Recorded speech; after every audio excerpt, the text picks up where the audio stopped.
जो next topic है wind storms and cyclones के अंदर वो है विंड जनरेशन की हवा का बनना। देखिए हमने जो डेफिनेशन है विंड की वो तो पहले ही पढ़ ली थी। विंड की डेफिनेशन क्या होती है?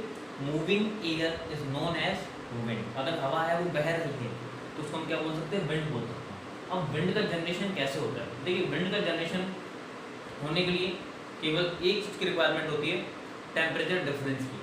ठीक है, कहीं के भी अगर टेम्परेचर में डिफरेंस आपको देखने को मिलेगा तो वहाँ पे विंड अपने आप ही जनरेट हो जाती है। कैसे होती है देखिए, तो पहला जो हमारा इसमें है uneven heating between equator and poles.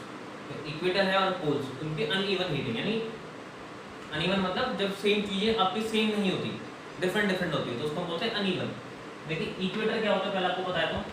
Equator क्या होता है? इक्वेटर एक इमेजिनरी लाइन है, ये एसएसटी का वर्ड है, थोड़ा बहुत साइंस में इसका पोर्शन है। देखिए इक्वेटर एक इमेजिनरी लाइन होती है जो अर्थ को दो इक्वल हाफ में बांटती है। ठीक है, वापस से बता देता हूँ, equator is the imaginary line which divides the earth into two equal halves.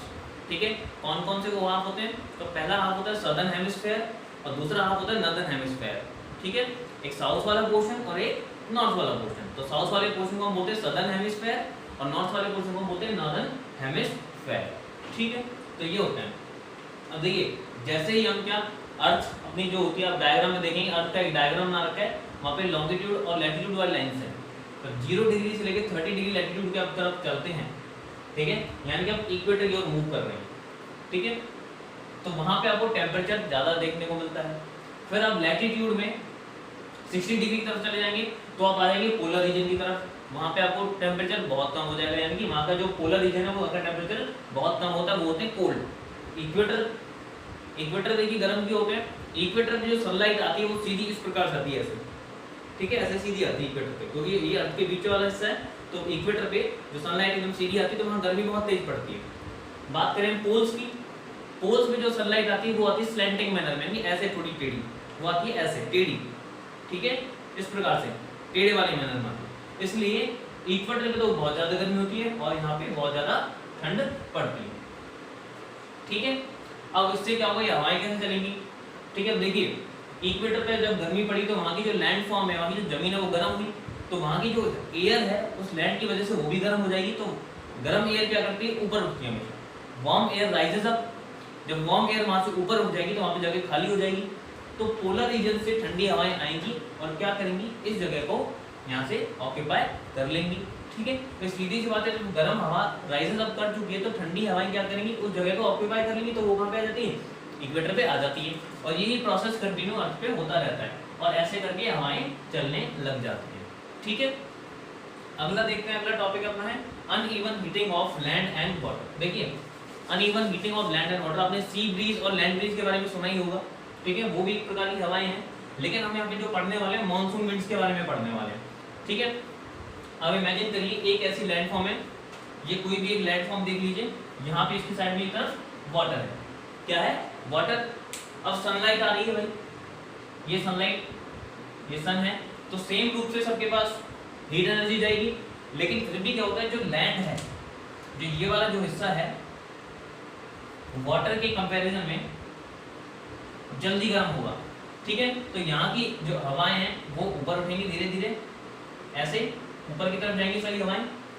ठीक है, तो जिससे यहाँ पे जगह खाली हो जाएगी। तो यहाँ की जो हवाएं हैं, हालांकि सनलाइट यहाँ पे भी आ रही है तो यहाँ भी हवाएं बनेंगी, लेकिन जो यहाँ हवाएं बनेगी वो इसके कंपैरिजन में ठंडी होंगी। तो इसलिए हम उसको क्या बोल सकते हैं? Cool air. क्योंकि जो कूल एयर है या कूलर जो विंड्स है यहाँ से इधर की तरफ आती है और ये विंड्स यहाँ की तरफ जाती हैं और ये मोशन चलता ही रहता है, land to water, water to land.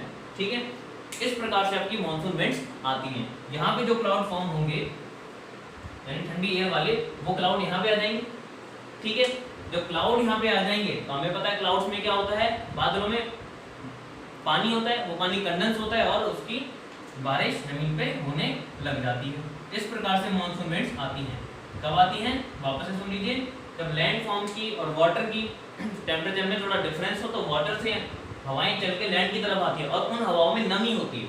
ठीक है, तो हमने लिखा है जो मॉनसून विंड्स हैं ये ओशन से लैंड की तरफ आएंगी। ठीक है, और मॉनसून विंड्स क्या करती है? अपने साथ कैरीज वाटर, ये अपने साथ वाटर को कैरी करती हैं। और मॉनसून का मतलब क्या होता है? बरसात, और बरसात आपके आने लग जाती है। ठीक है, तो अभी आपको मुझे इतना ही बताना था, आप इस प्रोसीजर को अच्छे से पढ़ें। ये लॉन्गिट्यूड और लैटिट्यूड वाली बेल्ट जो है आपकी बुक में बनी हुई है, आप उस डायग्राम की प्रैक्टिस करें, पर इस टॉपिक को आप पढ़ें। और हो सके तो अगर आपके पास पुरानी बुक है तो पुरानी बुक में आपको क्या पढ़ना है, एक टॉपिक है सी ब्रीज और लैंड ब्रीज, सी ब्रीज और लैंड ब्रीज पढ़ना है, ठीक है। जब आप इनको लर्न कर लेंगे, सी ब्रीज और लैंड ब्रीज क्या है, एक तरफ से समुद्र से हवाएं चलती है, एक बार लैंड से हवाएं चलती है। ये आपको कहाँ मिलता है, जैसे हम इंडिया की बात करें तो अपना जो साउथ इंडिया है तो वहाँ पे आपको देखने को मिलता है, ठीक है। दिन में तो समुद्र से हवाएं आती है और रात में लैंड से हवाएं समुद्र की तरफ जाती है, तो ये अजीब सी घटना देखने को मिलती है, तो आपके सी ब्रीज और लैंड ब्रीज होती है। तो यहाँ पे छोटी जो क्लास है उनमें आपको देखने को मिल जाएगा। फिर इंटरनेट भी आप सबके पास है, इंटरनेट पे भी आप इस सब के बारे में देख सकते हैं। अभी आप इतना पढ़ें, फिर नेक्स्ट चैप्टर आपका अगली वीडियो में बताया जाएगा, नेक्स्ट टॉपिक, ठीक है बच्चों, थैंक यू।